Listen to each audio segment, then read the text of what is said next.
नमस्कार, मी संजय बाबूराव मोरे, भारतीय जनता पार्टी मंडल अध्यक्ष माजी.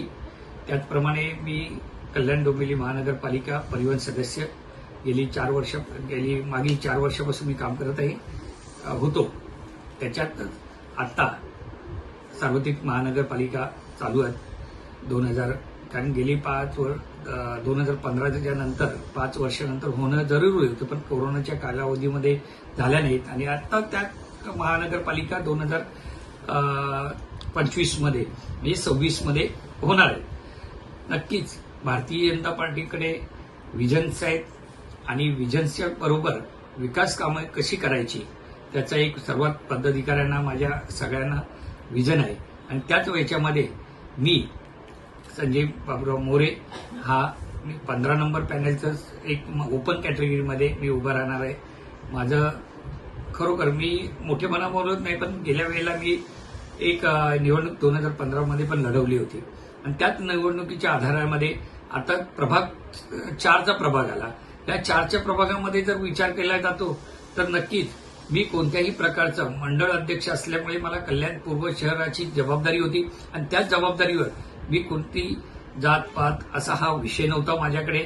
आणि त्याच वेळेला भारतीय जनता पार्टीचा काही लोकांचा अजेंडा होतं की लोक बोलत होते की हे ठराविक समाजाला पुढे घेतात.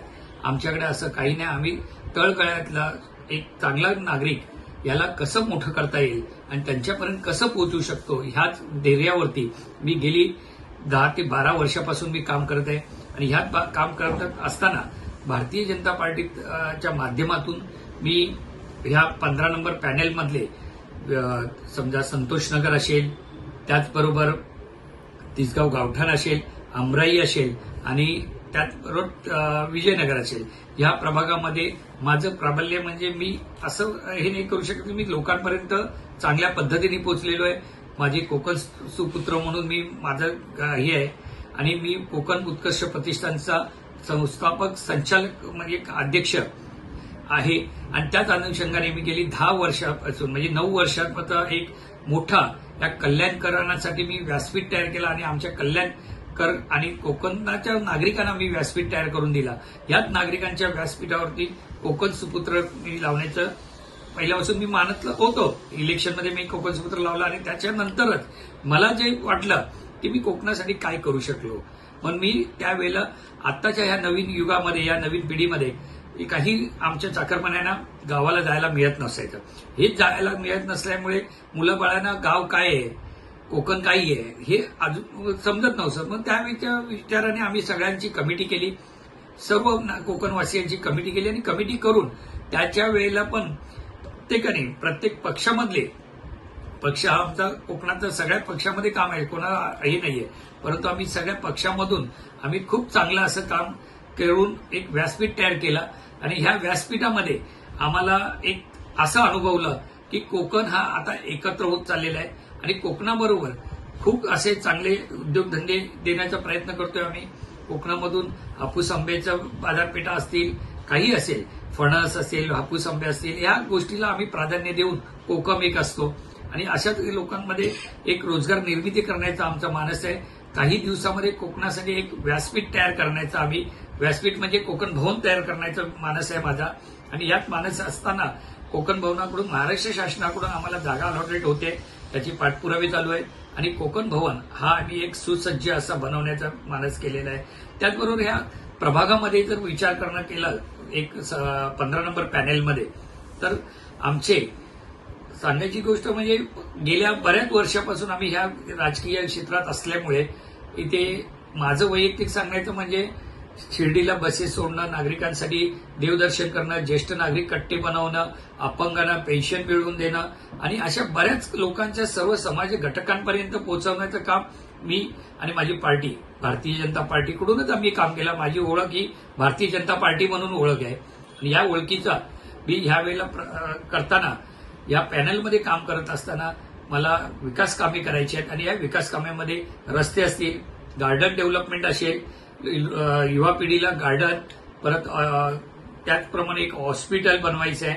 या प्रभागामध्ये आरक्षित भूखंड आहेत आणि त्याचबरोबर युवा पिढीला पोलीस अकॅडमी असेल, पोलीस अकॅडमी माझी एक गुरुकृपा पोलीस अकॅडमी आहे. आतापर्यंत माझी 2 मुलं पोलीस भरतीमध्ये पण लागली. याच्यामधून त्याचा एक आनंद मोठा असतो आणि त्याच आनंदामधून माझ्या प्रत्येक क्षेत्रामध्ये कबड्डीचे शाळेला मुलांना कबड्डी असतील, कबड्डीची किट देणं, परत त्या मुलांना प्रोत्साहित करणं, गड किल्ल्यांच्या स्पर्धा घेणं, त्यांनाही प्रोत्साहित करणं, म्हणजे युवा पिढीला भारतीय जनता पार्टी कसं एक ज्ञान आणि त्या या समाज परिवर्तनामध्ये चांगल्या पद्धतीने वागण्याचं आपण एक सुसंस्कृत कल्याण करण्याचं मानस आहे आणि त्याचं डोंबिवली सुसंस्कृत आहे.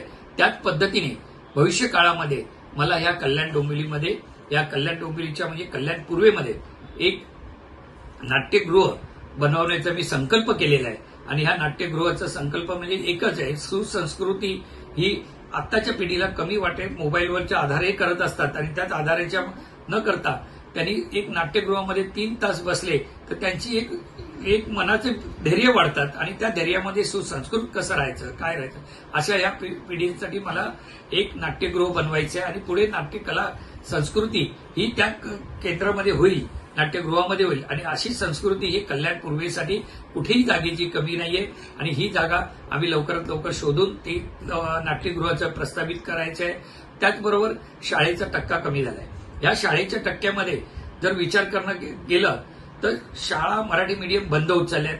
जुन्या जीर्ण झालेल्या शाळा एक कोणाला तरी भाड्याने देऊन, संस्थांना भाड्याने देऊन त्या वापरण्यात येतात. असं न करता आम्ही जर एक महानगरपालिकेतून या नागरिकांनी आम्हाला संधी दिली तर भारतीय जनता पार्टीला नगरसेवक बनण्याची आमच्या, तर सगळ्यांकडून आम्हाला एकच महत्वाचा विषय म्हणजे महानगरपालिकेच्या गरीबातल्या मुलाला मोफत शिक्षण कसं मिळेल आणि त्या शाळेना चांगला दर्जा कसा मिळेल आणि विद्यार्थी चांगले कसे घडतील यासाठी ह्या जुन्या शाळांमध्ये पुनर्विकसित करून ह्या शाळेच्या ज्या प्रायव्हेट शाळा असतात त्या शाळेचा विकास हे करून त्याच्यामध्ये चांगले विद्यार्थी त्यांच्या सुखसोयीनुसार, जसं इकडे 15-20 हजार रुपये फी भरत असतात, इथे मोफत शिक्षण देण्यासाठी आम्ही मानस भारतीय जनता पार्टीतर्फे आम्ही करणार आहोत. त्याचप्रमाणे माझ्याकडे आतापर्यंत महिला सशक्तीकरणाचं केंद्र बनवायचे आहे आणि महिला याच्या सशक्तीकरणामध्ये लाडकी बहीण म्हणून महिला सशक्तीकरण होत नाहीये. लाडक्या बहिणीचे पैसे देऊन होणार नाही, त्यांना रोजगार देणं, केंद्र शासनाच्या स्कीम असतील, त्याचप्रमाणे महाराष्ट्र शासनाच्या स्कीम असतील आणि ह्या अशा स्कीम देण्याचा मी मानस करणार आहे आणि करतोय. मी आतापर्यंत मी मूलभूत व्यवस्थेच्या बाबतीत पण बोललो तरी महिलांसाठी एक चांगल्या पद्धतीने त्यांना एक बाजारपेठ तयार करणं, त्याचप्रमाणे बचत गट जास्तीत जास्त महिलांचे बचत गट तयार करणं, त्यांना रोजगार निर्मिती करण्यासाठी त्यांना एक व्यासपीठ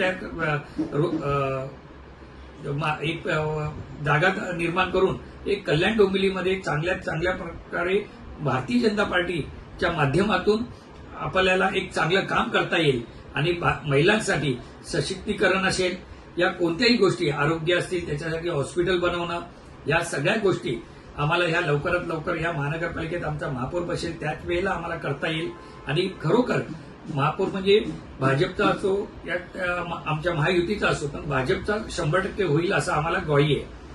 आणि त्याचबरोबर मी या एवढ्या वर्षापासून करण्यात जनसामान्याची जाण काय असते ही मी मूलभूत ग्राउंड लेवलला असताना मी बघितलेली आहे आणि ह्या मूलभूत सेवेमध्ये कोणतेही प्रश्न गटाराचे असतील, ड्रेनेज लाईनच्या कुठे वाहतं पाणी आहे, परत लोकांच्या घरामध्ये थोडं पाऊस पडला की पाणी येतं, ह्या मूलभूत योजना आतापर्यंत दिसून येत नाहीये कारण 5 वर्ष प्रशासकाकडे होतं. परंतु मागील विषय न घेता आता पुढील योजनेमध्ये रस्ते बनवणं, त्याच्यावरती रोड लाईन देणं, पाण्याची व्यवस्था करणं, त्याबरोबर बाजूला गटर लाईन झाली की त्यांच्या नियोजन हे गटरामध्ये जाऊन त्या चाळीच्या, आमच्या इथे बहुतेक चाळीचं बांधकाम असल्यामुळे मला त्यांच्यापर्यंत त्यांचे गटर लाईनचे विषय असू द्या, कुठे पाणी भरत नाही हे बघून त्याच्यावरती त्यांना हाईटचे 14 फुटाचं बांधकाम करणं देणं, ह्या सगळ्या गोष्टींमधून मी इथं बोलेन आता चाळीचं बांधकाम विकसित कसं होईल, कारण मी एक विकासक म्हणून काम करत असताना गेली 32 वर्षापासून विकासक म्हणून काम करतोय आणि त्याच कामांमधून रिडेव्हलपमेंटसाठी या SRL योजना असेल, क्लस्टर योजना राबवून आम्हाला चांगल्यात चांगलं कल्याण शहर एक चांगलं डेव्हलप करायचं आहे, विकास कामं करायची आहे. या माध्यमासाठी भारतीय जनता पार्टीला निवडून द्या. नक्की धन्यवाद. जय हिंद, जय महाराष्ट्र.